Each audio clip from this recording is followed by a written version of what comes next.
So let's talk more about the Proto Indo European stop system. And unfortunately, this is where it gets to be complicated. So, Indo European, if you remember, has a bunch of different sounds that we represent with a K or a G. We have velars, which we've already talked about. We have palatals, and we have labiovelars, the qu and gw sounds. Now, unfortunately, there are not Indo-European languages that preserve all three. What lets us reconstruct three for Indo-European is the different treatments in the different languages. So we can define Indo-European languages based on these labels. All Indo-European languages are either Kentum languages or Satem languages. A Kentum language takes all of the palatals of Proto-Indo-European and turns them into velars. So palatals and velars in these languages get treated exactly the same. This means that labiovelars are separate and do their own thing.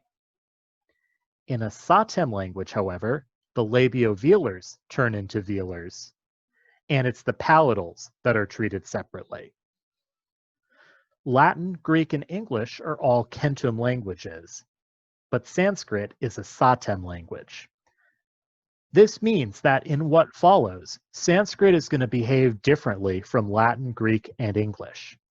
It will behave regularly, we'll still be able to see patterns, but it won't match up quite as nicely with Latin and Greek as it did before. So let's go back to our examination of the stops, and here's our voiceless palatal stop. In this word, which means 100, and gives us our Kentum Satem distinction, we see that Latin has Kentum, Greek has hecaton. These first two letters are hard to explain, but if we look at these final five, we can see the resemblance. And Sanskrit has shata, while English has 100. So since Latin, Greek, and English are Kentum languages, we expect this to behave exactly the same as our velar stop, our regular k sound. And Latin, Kentum, which is a hard C, it's pronounced as a k, and the k of Greek, hecaton, shows that this is the case. English shows Grimm's law, going from k to h, but Sanskrit does its own thing because it's a Satem language. And that means that the k comes out as this, which is pronounced as a sh, shata. So for these types of sounds, Sanskrit is not quite as useful for English unless you understand how Sanskrit consonants change from Proto-Indo-European. But Latin and Greek still help for determining how Grimm's law is going to work.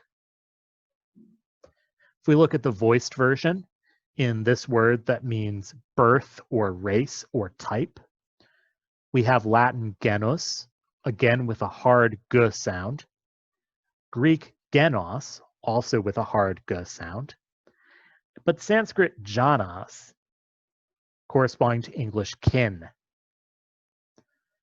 So because Latin, Greek, and English are Kentum languages, this palatal stop behaves exactly the same as a velar, as a g.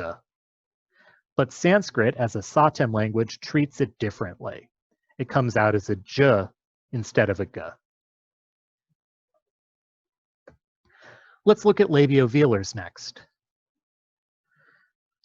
So for the Kentum languages, labiovelars should behave differently from what we've seen so far. Whereas in Sanskrit, a Satem language, it should be more like a k.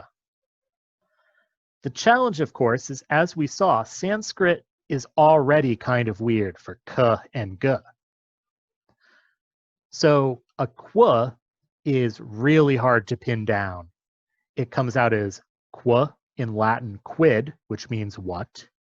Comes out as a t here in Greek t, but in fact, different Greek words show different sounds, and even different dialects of Greek show different sounds. There are dialects where this is Greek pi, Sanskrit has this chid, and English has Grimm's law going from qua to what. So for labiovelars, we can't really give you much in the way of Latin, Greek, or Sanskrit cognates and ask you to come up with the English, because Latin, Greek, and Sanskrit all do their own thing as well. And this is the challenge of studying labiovelars in Proto Indo European. The patterns are there, they're just much more complicated than anything we've seen so far. And that's true if you look at the voiced one too.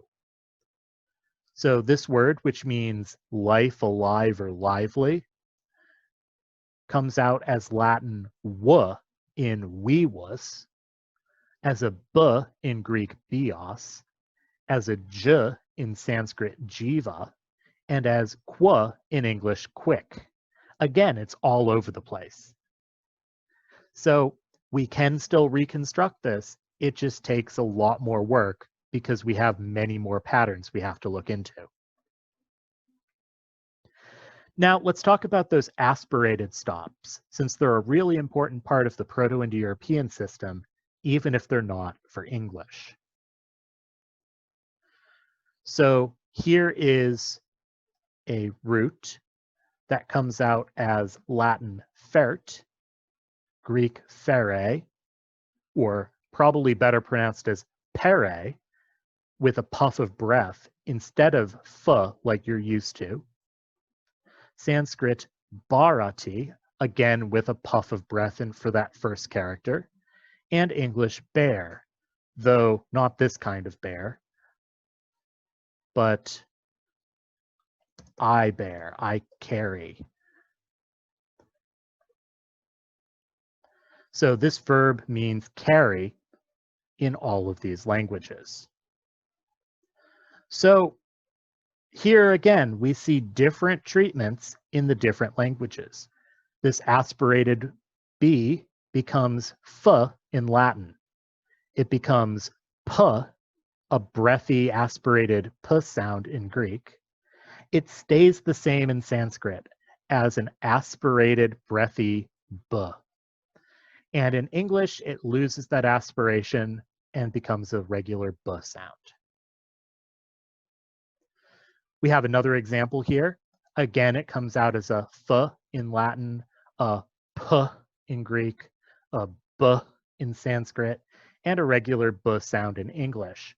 We get frater, frater, brater, and brother, all of which mean brother. Now let's look at the voiced aspirated dental stop, which shows up here at the end of the root, and so will be in the middle of these reconstructed words. For Latin, it comes out as a b. Greek has it come out as a t, this breathy, aspirated t sound, not a th like you might want to pronounce it. In Sanskrit, it comes out as a d with more breathiness, and in English, it comes out just as a regular d. So far, English seems to just get rid of the aspiration and otherwise treat it unchanged. So we don't have d becoming t according to Grimm's law. We just get rid of that aspiration. But the Latin and the Greek are a bit harder. The Sanskrit, again, matches this pretty nicely. Let's look at the voiced breathy velar.